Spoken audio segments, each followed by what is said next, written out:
बड़ी उम्मीद के साथ आज ये वीडियो बना रहा हूँ कि आप लोगों को एक हकीकत की जानकारी हो सके, और यह उन लोगों के लिए ज़्यादा उपयोगी है जो किसी निजी कंपनी यानी कि प्राइवेट कंपनी में काम कर रहे हैं। वो ज़रूर इस वीडियो को पूरा देखें। हम शुरू करते हैं उस लेवल से जहाँ से आप लोग पूरी तरह समझ पाएँ। मान लीजिए हम एक प्राइवेट संस्था में काम कर रहे हैं, और आपने देखा होगा कि सभी प्राइवेट संस्था में एक डिपार्टमेंट होता है, HR डिपार्टमेंट, जिसके अंतर्गत उस कंपनी या फैक्ट्री के सारे डिपार्टमेंट आते हैं। और HR डिपार्टमेंट किसी भी डिपार्टमेंट के किसी भी व्यक्ति को कोई भी समस्या हो, उसका समाधान HR डिपार्टमेंट ही करता है। अब हम पर्टिकुलर जिस डिपार्टमेंट में कार्यरत हैं, तो हमारे उच्च अधिकारी सिर्फ हमारे डिपार्टमेंट से संबंधित लोगों के बारे में जानकारी रखेंगे और हमारे डिपार्टमेंट में क्या क्राइटेरिया हैं उतना ही समझ पाएंगे। परंतु HR डिपार्टमेंट में कार्यरत व्यक्ति दिन भर में लगभग उस कंपनी या फैक्ट्री के सभी डिपार्टमेंट के लोगों से मिलते हैं। इसलिए मेरा आंकड़ा और मेरी सोच कहती है कि इंसान को पहचानने की क्षमता जितनी HR डिपार्टमेंट वालों के पास होती है, उतनी पर्टिकुलर किसी डिपार्टमेंट के व्यक्ति के पास या उस डिपार्टमेंट के HOD या मुख्य अधिकारी के पास नहीं होती।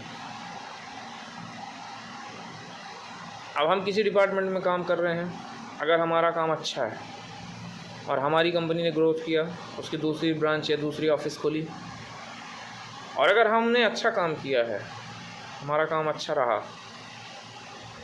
हम उस लायक हैं,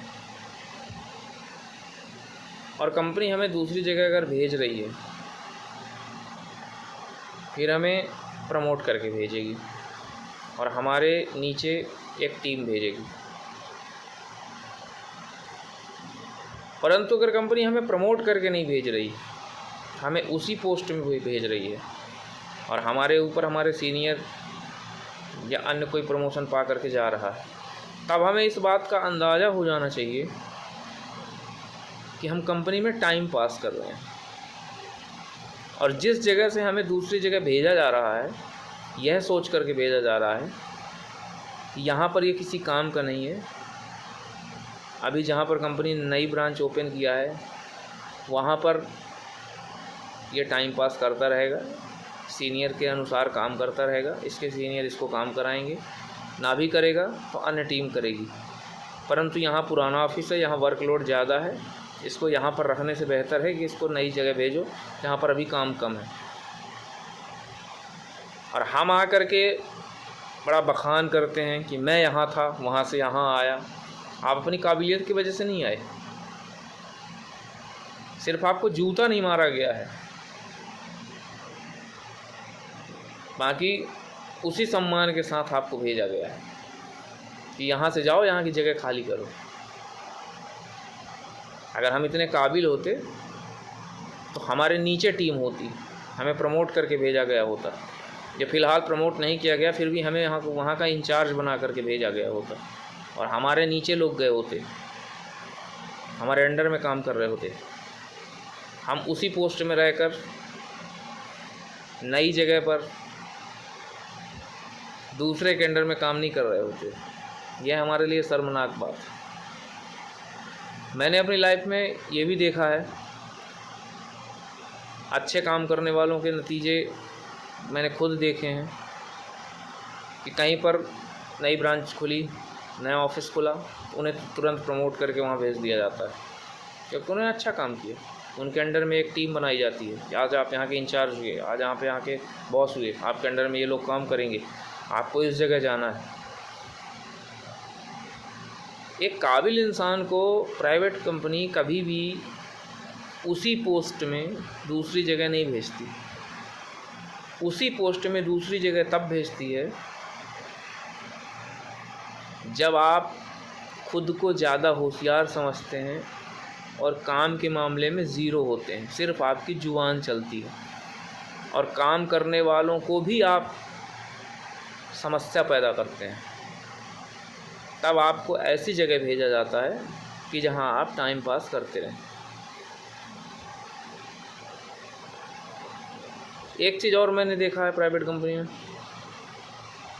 हम भर्ती हुए असिस्टेंट के रूप में और हमारा बॉस अभी कोई नहीं है, पद खाली है और हमें प्रभारी बना दिया गया। जैसे हम असिस्टेंट ब्रांच मैनेजर के पद पर भर्ती हुए और ब्रांच मैनेजर की पद खाली है, ब्रांच मैनेजर अभी कोई नहीं।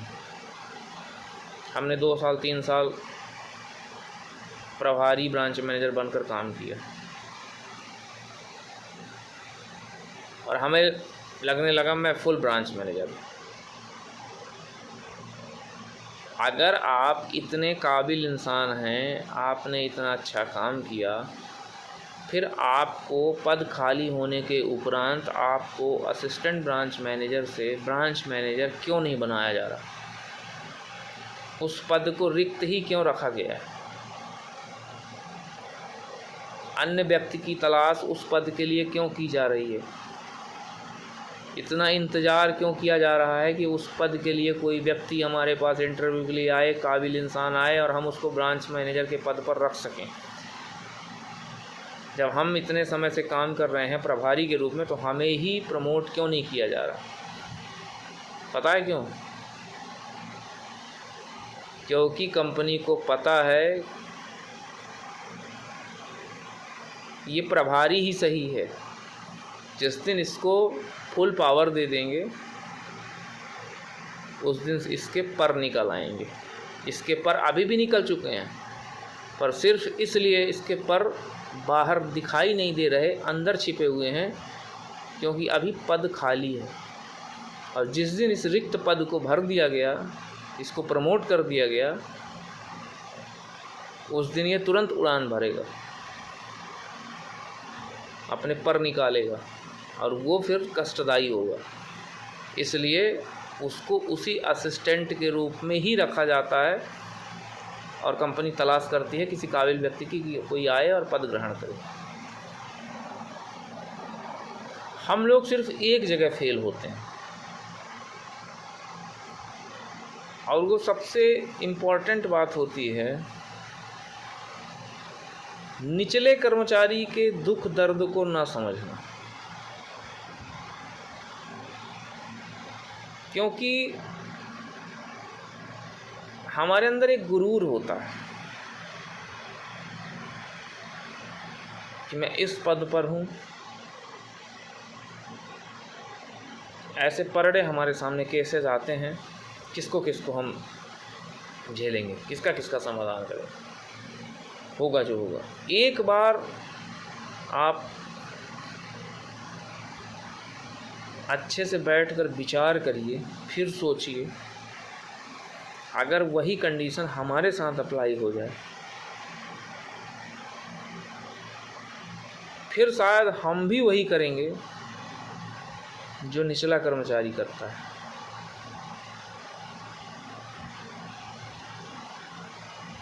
हम 2 मिनट का वक्त लगाते हैं निचले कर्मचारी को बाहर करने के लिए, सज़ा देने के लिए, सैलरी कट करने के लिए। हम तुरंत जस्टिफाई कर देते हैं कि तूने गलती की, तेरी ये सज़ा है। हम तुरंत निर्णय ले लेते हैं कि तुम्हारे साथ ऐसा होना चाहिए।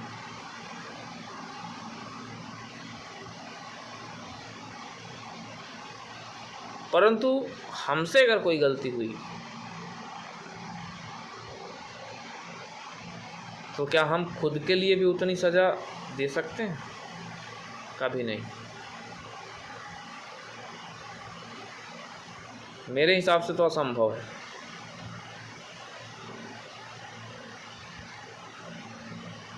और कुछ ऐसे भी लोग मैंने देखे हैं कि आज कई सालों से उसी पद पर पड़े हुए हैं, केवल उनके पास ज्ञान बताने के लिए एक ही बातें होती हैं कि मैं यहाँ था, मैं यहाँ था, उसके बाद यहाँ हूँ, अच्छी बात है।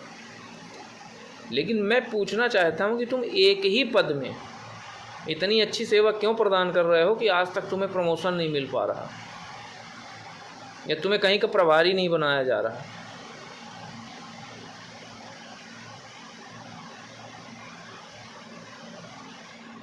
इसलिए ध्यान रखें,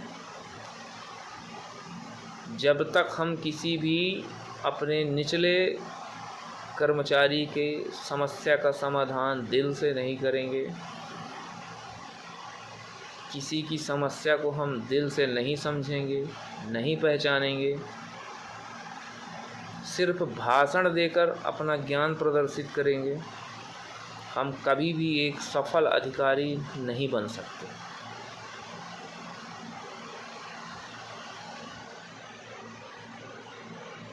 ये मेरा दावा है।